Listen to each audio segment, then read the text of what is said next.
Il direttore di Messaggero Veneto e Piccolo, Omar Monestier, morto nella notte, trovato dal figlio, aveva 57 anni. La disperazione dei colleghi, un fulmine a ciel sereno, unito al cordoglio della politica regionale e nazionale. Non si ferma l'emergenza incendi dopo un fine settimana di relativa calma, ripartito il fuoco sul Gran Monte, sopra Taipana, fiamme anche al Parco del Cormore, sono previste temperature sempre più alte. Festeggiati a Campoformido i 30 anni del risoccorso regionale eccellenza del Friuli Venezia Giulia, quasi 1000 interventi l'anno per 75 operatori tra medici, piloti e soccorritori tecnici. Bilancio più che positivo per l'edizione 2022 di Mittelfest, chiusa ieri a Cividale del Friuli. Il presidente Corciulo, numeri pre-pandemia, sale piene, tanto entusiasmo, confermato la direzione artistica Giacomo Pedini. Esplode la questione spazi multifunzionale della Dacia Arena, il Paron Pozzo punta il dito sul comune, tutto congelato, giunta non all'altezza. Fontanini, l'Udinese risponde solo tramite avvocati.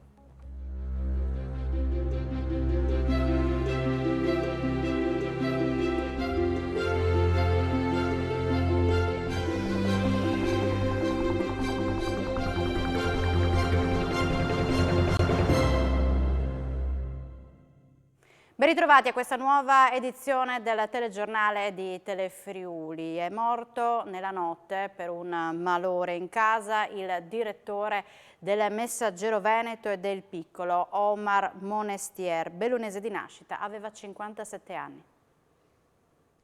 Aveva 57 anni Omar Monestier, direttore di Messaggero Veneto e Piccolo, che nella notte è spirato per un malore nella sua casa di Moruzzo. A trovarlo il figlio, che ha subito chiesto aiuto, purtroppo vano. Monestier, nato a Belluno nel 64, dopo la carriera da giornalista vissuta tra Veneto e Trentino Alto Adige, nel 2012 aveva ricevuto l'incarico di direttore del Messaggero Veneto, lasciato dopo 2 anni per ricoprire lo stesso incarico al Tirreno di Livorno, tornando a Udine nel 2016. Dal 2021 alla direzione del Messaggero Veneto si era affiancata quella del Piccolo.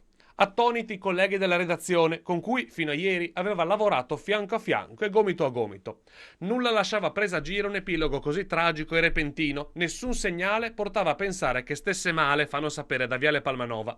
Omar Monestier, da direttore del Messaggero Veneto, aveva impresso una decisa svolta verso il digitale, con il restyling del sito ufficiale del quotidiano svelato solo pochi giorni fa, vissuto, come tutta la sua carriera, in prima linea.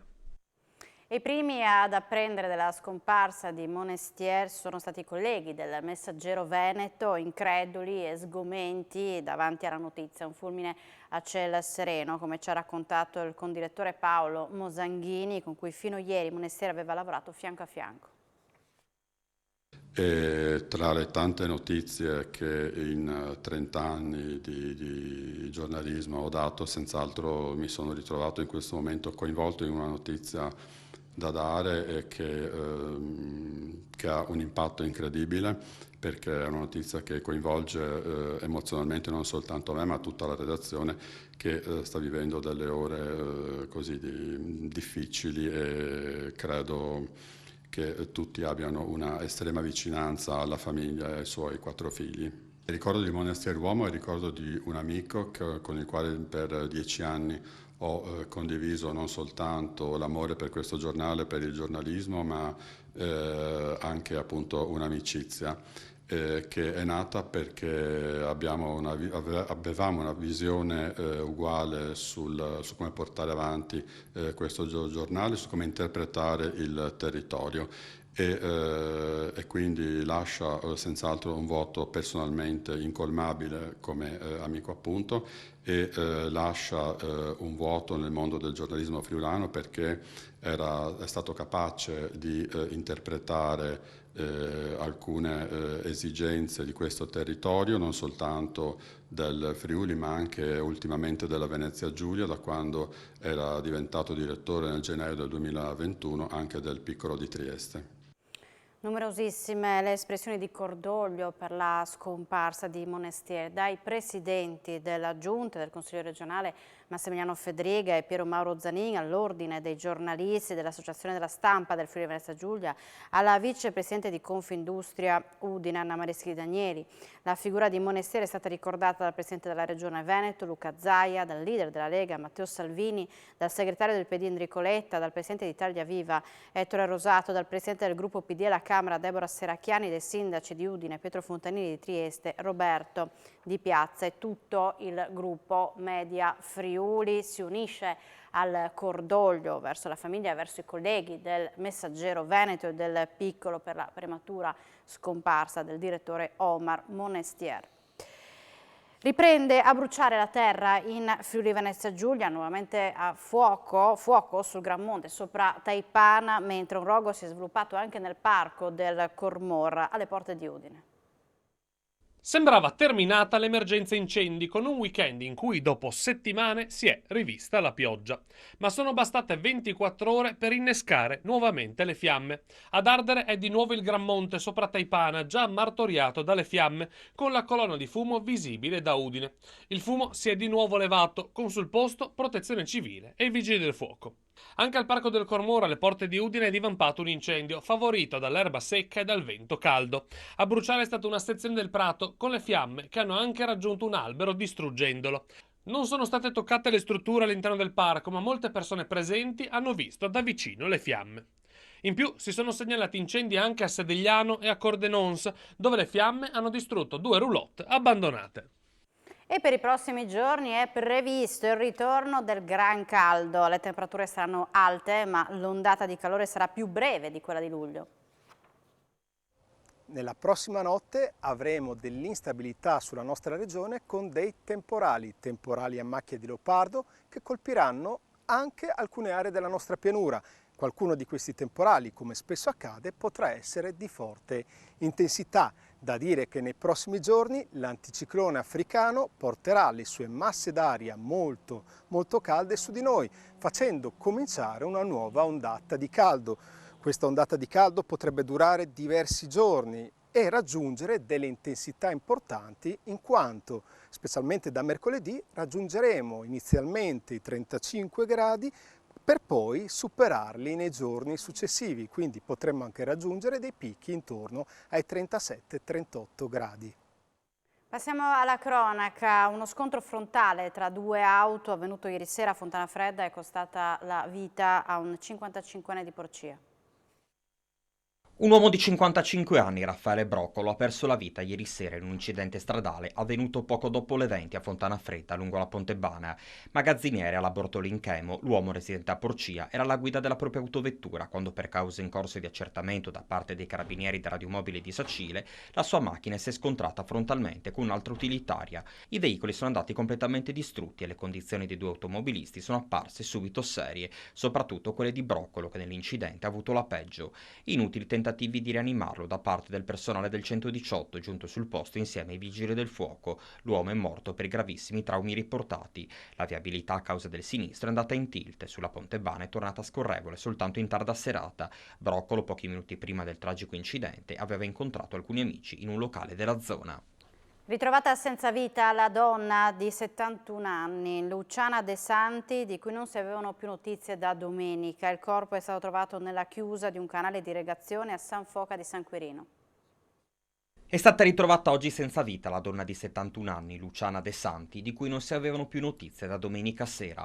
La salma, dopo essere stata rinvenuta nella chiusa del canale di irrigazione San Foca dell'omonima località del comune di San Quirino, è stata recuperata dai vigili del fuoco subacquei giunti da Trieste. Si escludono responsabilità di terze persone. Uscita da casa domenica pomeriggio, non aveva più fatto ritorno. Erano stati i familiari, poco prima delle 21, a lanciare l'allarme allertando le forze dell'ordine. Massiccio dispiegamento di forze in campo. I carabinieri della compagnia di Sacile, supportati nell'operazione di ricerca da vigili del fuoco, cinofili e volontari della protezione civile, avevano notato l'auto della donna nelle vicinanze del canale di irrigazione San Foca lungo la provinciale 53 che porta a Vivaro. Il fiumiciattolo è stato più volte passato al settaccio, così come l'intera area circostante. L'epilogo delle ricerche: nella tarda mattinata di oggi, dopo il rinvenimento della salma, sono stati avvisati i familiari della donna e conseguentemente l'autorità giudiziaria. Avevano fatto incetta di cantieri con il super bonus, ma metà dei lavori in realtà non erano mai partiti. La Guardia di Finanza ha scoperto una maxi frode da 24 milioni di euro. Le Fiamme Gialle di Treviso hanno scoperto una frode da 24 milioni di euro sfruttando il super bonus 110%. Al centro della truffa un consorzio trevisano che aveva siglato oltre 500 contratti tra Friuli Venezia Giulia, Lombardia e Veneto, ma nella metà dei casi aveva intascato i crediti senza eseguire alcun lavoro. I finanzieri, su disposizione del GIP del Tribunale di Treviso, hanno sequestrato crediti d'imposta per circa 7 milioni di euro, nonché disponibilità finanziarie e immobili per circa 1,2 milioni. Grazie alla compiacenza di un ingegnere attestatore, era stata trasmessa all'Enea documentazione che certificava falsamente l'avvenuta esecuzione dei lavori. Gli scontri dei finanzieri, invece, hanno fatto emergere come, per circa 230 dei 500 contratti stipulati, nulla fosse stato concretamente realizzato. Altri 3 responsabili della frode sono stati indagati per il reato di truffa aggravata ai danni dello Stato.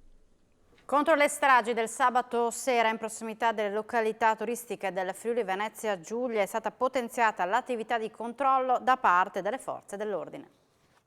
Ancora più controlli, tolleranza zero e test anti-alcol, soprattutto nelle località di villeggiatura del Friuli Venezia Giulia o in prossimità delle stesse. Per il primo weekend a bollino nero sulle strade della nostra regione, le forze dell'ordine hanno intensificato l'attività di controllo, soprattutto per evitare le cosiddette stragi del sabato sera, quindi con pattuglie di carabinieri e polizia locale dotate di etilometro. Non sono mancati controlli anche della polizia stradale. 2 le patenti ritirate a Lignano, una ad un uomo di 38 anni di Pradamano, l'altra ad un 50enne del posto, avevano rispettivamente un tasso alcolemico nel sangue pari a 1,23 e 0,94 grammi per litro. Nei guai anche un 25enne di Monfalcone è stato pizzicato dai carabinieri guidare la Tisana con un tasso di alcolemia pari a 1,28.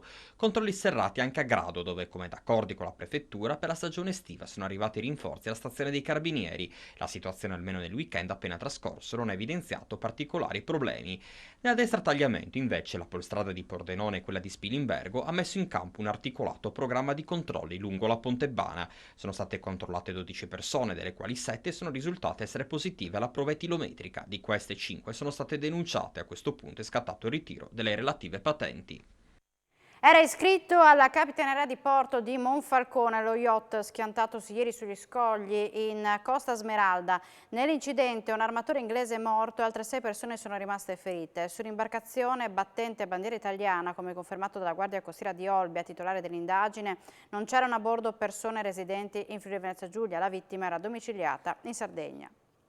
Si è insediato oggi il nuovo questore di Udine. Si tratta di Alfredo D'Agostino, subentra a Manuela De Bernardina, assegnata alla questura di Treviso. Dopo aver reso omaggio ai monumenti dei caduti della Polizia di Stato in Piazzale d'Annunzio, in largo Ospedale Vecchio e all'interno della questura, il nuovo questore di Udine ha salutato il personale, i rappresentanti delle organizzazioni sindacali e il prefetto.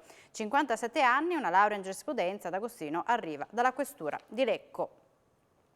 Festeggiati a Campo Formido i 30 anni dell'Elisoccorso regionale, eccellenza del Friuli Venezia Giulia, quasi 1000 interventi l'anno per 75 operatori tra medici, piloti, soccorritori e tecnici. Alberto Comisso.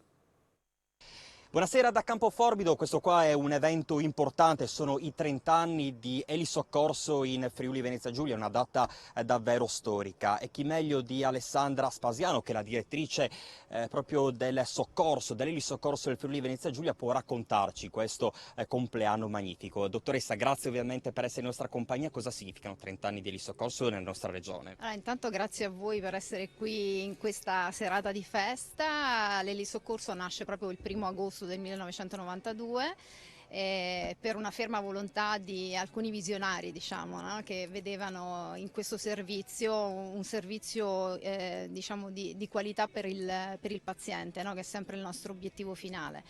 E sono passati 30 anni e siamo ancora qui. Ovviamente in questi 30 anni è cambiato tutto il mondo degli elicotteri, perché siamo passati da elicotteri monomotore a elicotteri bimotore, quindi con delle prestazioni notevolmente superiori rispetto a quando sono partiti, e che ci consente sostanzialmente di effettuare interventi sia in montagna che nel resto della regione, considerando che facciamo circa 900-950 interventi all'anno, e di questi il 30% più o meno è fatto in ambiente impervio, ostile, quindi in montagna. Da marzo di quest'anno siamo in assetto unico, che per noi significa essere un'equipe completa sempre. Quindi ogni giorno saliamo in elicottero in 5, il pilota, il tecnico vericellista e il tecnico del soccorso alpino che ci fa la sicurezza sostanzialmente in ambiente impervio, ma anche su strada, l'infermiere e poi c'è il medico. Diciamo che abbiamo dei tempi di soccorso arriviamo sul target in circa 13-15 minuti. Sul target, a seconda della gravità del paziente, rimaniamo dai 25 ai 40 minuti diciamo, ed è un po' come trasferire la professionalità più alta, che sono gli anestesisti rianimatori, dall'ospedale al territorio. Io sento che la festa sta per cominciare, quindi ringrazio davvero la nostra dottoressa Alessandra Spasiano, che ricordo è la direttrice del servizio di elisoccorso in Friuli Venezia Giulia. Grazie dottoressa ovviamente, ma avremo sicuramente modo ancora di riapprofondire l'argomento perché è di interesse generale. Vi ricedo la linea. Partirà a breve il cantiere per la creazione di 2 maxi archivi nel piano interrato di Palazzo Daronco. Per le facciate da riqualificare i tempi sono ancora lunghi. L'amministrazione ha pubblicato il bando per trovare il progettista. Ci vorrà ancora un po' di pazienza, circa 12 mesi, ma poi finalmente il pacchetto di interventi per valorizzare Palazzo Daronco sarà avviato, se non completato. In questa fase è stata conclusa la progettazione definitiva del piano interrato con la creazione di 2 archivi per gli uffici e questo significa che tra progettazione definitiva e gare di appalto se ne riparla tra un annetto, compresi 5 mesi di cantiere. Discorso ancora più lungo per quanto riguarda il rifacimento delle facciate. Attualmente il Comune ha pubblicato il bando per ricercare un architetto che segua la progettazione definitiva, quella esecutiva e la sicurezza dell'intervento con scadenza a fine agosto. Dei 2 interventi che riguardano la sede del municipio, in realtà quello più oneroso è proprio quest'ultimo, dove la spesa prevista è di 1,5 milioni di euro, visto anche il pregio dell'edificio, e sarà finanziato dal gruppo Danieli. Per quanto concerne il piano interrato, l'investimento sarà di 385.000 euro e verranno creati 2 archivi per gli uffici. Progettato da Raimondo Daronco e costruito agli inizi del Novecento, il palazzo viene considerato uno degli edifici monumentali di pregio per arte e storia della città. Il seminterrato negli anni 60 e 70 era una sala da ballo e oggi in prevalenza è usato come deposito. E veniamo ai dati della pandemia. I nuovi casi sono 324, sono stati rilevati con 2089 tra tamponi molecolari e test antigenici. I ricoveri in terapia intensiva sono 6, mentre le persone ricoverate in altri reparti 289. Si registrano 3 decessi, 2 a Pordenone, 1 a Trieste. È stato pubblicato il bando per la gestione del servizio di prenotazione telefonica delle prestazioni sanitarie. Il costo complessivo è di 61 milioni di euro per 6 anni.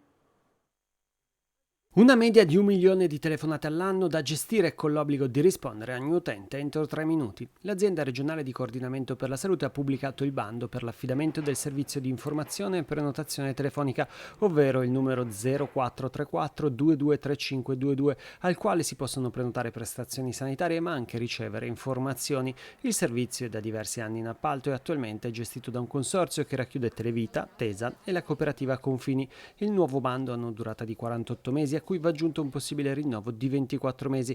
L'importo totale sarà di 61 milioni di euro. Chi vince il bando dovrà garantire l'apertura dal lunedì al sabato dalle 7 alle 19 e 10 potenziali domeniche all'anno.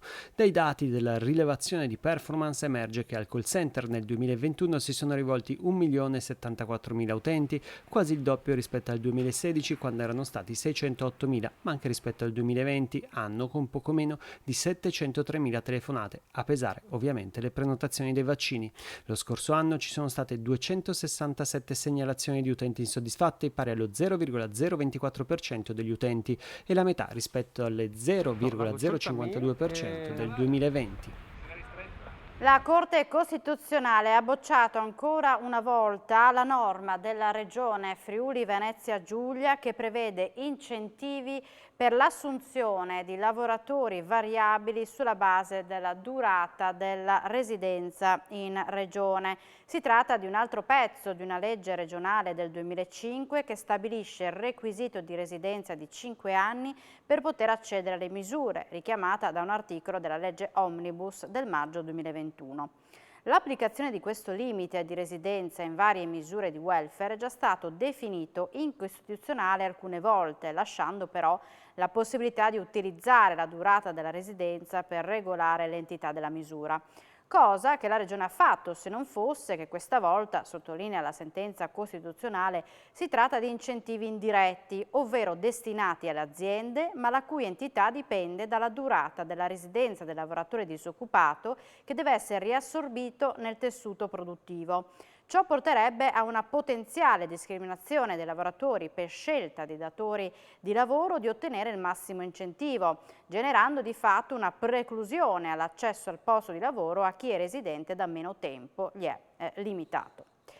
Continua la protesta dei lavoratori dello stabilimento di Trieste della Varsila dopo l'annuncio dell'azienda di sospendere la produzione di grandi motori. 8 ore di sciopero sono stati proclamati per giovedì prossimo, 4 agosto, in tutti i siti del gruppo.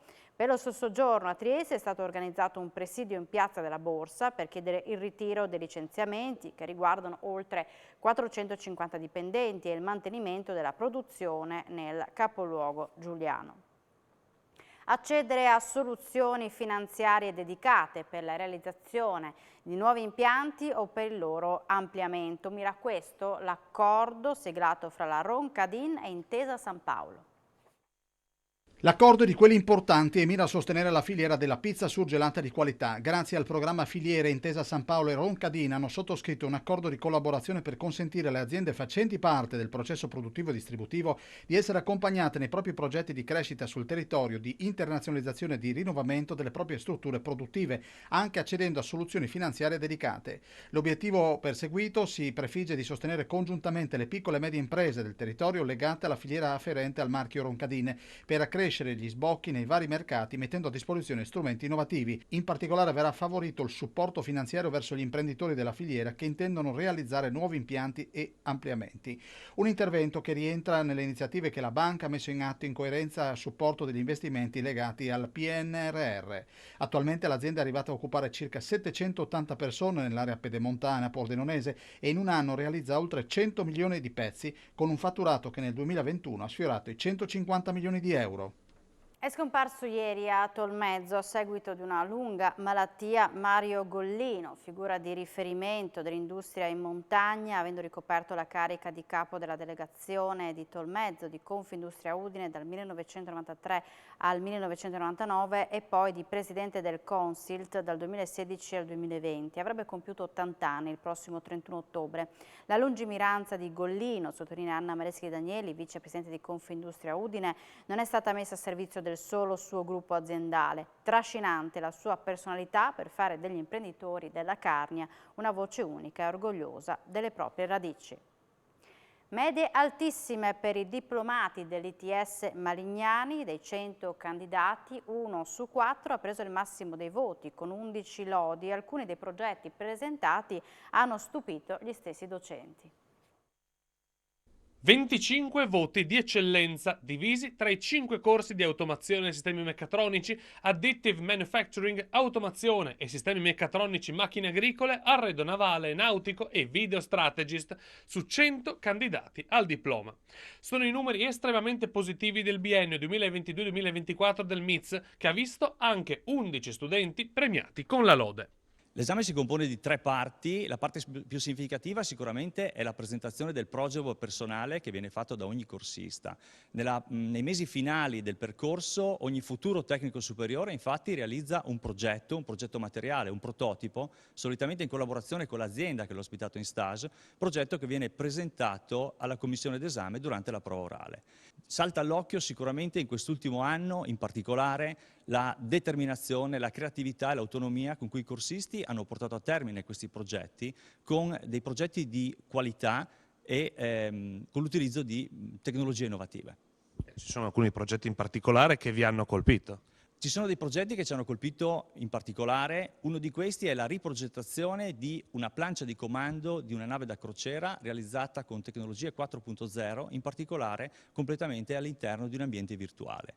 Un altro progetto che ci ha colpito particolarmente è quello che ha portato da parte di un corsista all'utilizzo di un robot industriale, quindi un robot che si trova effettivamente all'interno del mondo produttivo, con la creazione di un end effector particolare, quindi di unità di stampa particolare, per simulare la realizzazione di abitazioni, anche se in miniatura, ma con le stesse tipologie di problematiche e con gli stessi risultati finali.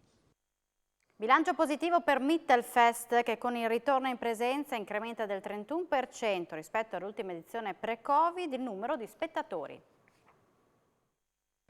La 31esima edizione di Mittelfest ha centrato l'obiettivo, proiettando Cividale e l'intera regione nel sistema dello spettacolo dal vivo internazionale e richiamando spettatori da oltre confine, dimostrando come arte e cultura restino nutrimento fondamentale per creare più ampie visioni del futuro. Siamo tornati ai numeri pre-Covid con una presenza media in sala del 75% e in crescita, se vogliamo, da questo punto di vista del 31% rispetto all'ultimo anno pre-Covid, che era il 2019. Per noi era importante il progetto di coinvolgimento del territorio di Cividale e di tutti gli spettacoli. Determinante l'apporto del pubblico negli spettacoli, che hanno usato un linguaggio universale superando le barriere linguistiche e di età e che si sono sviluppati in vari angoli della città ducale. Artisti di paesi diversi che vengono qui ad incontrarsi, portano qua anche delle creazioni nuove e soprattutto si confrontano con gli spazi, con i luoghi, in un gioco di rimandi tra discipline diverse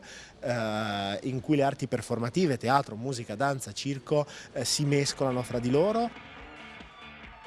Dalle pagine della Gazzetta dello Sport, l'azionista di riferimento dell'Udinese Giampaolo Pozzo ha attaccato l'amministrazione comunale targata Fontanini. Giunta non all'altezza, dice, e il sindaco attraverso Telefriuli risponde.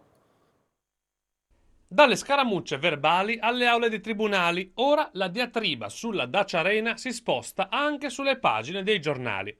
Da un'intervista alla Gazzetta dello Sport, Giampaolo Pozzo, paron dell'Udinese, ritorna sulla Querel Stadio con il comune, in particolare sul grande progetto del polo multifunzionale interno alle tribune. Abbiamo ancora 20.000 metri quadri da completare, ha detto Pozzo rispondendo a una domanda sul futuro dello stadio. Mancano varie attività, tra cui anche un asilo nido da regalare alla città. Per la burocrazia interna è tutto bloccato. Si è congelato tutto. La giunta non è stata all'altezza. Chiedo al sindaco di sbloccare la situazione nell'interesse della comunità. E la risposta del sindaco di Udine Pietro Fontanini non si è fatta attendere. Questo congelamento, come viene definito, ha detto il primo cittadino a Telefriuli, è causato dalla reiterata decisione dell'Udinese di rivolgersi ai tribunali per risolvere i contenziosi. Contenziosi che, ovviamente, in quanto pubblica amministrazione ci costringono a fermarci e attendere il giudizio. Se per risolvere i problemi ci sedessimo ad un tavolo invece di correre dagli avvocati, conclude Fontanini, tutto sarebbe più veloce. Udinese e Comune sono scontrati a più riprese sullo stadio, a partire dal nome, divisi tra Dacia Arena e Stadio Friuli, e proseguendo tra le aule dei tribunali sulla grandezza delle scritte all'esterno dello stadio. Siamo in chiusura, subito dopo la pubblicità, appuntamento con le notizie sportive a Sport FVG. Grazie per l'attenzione e buona serata.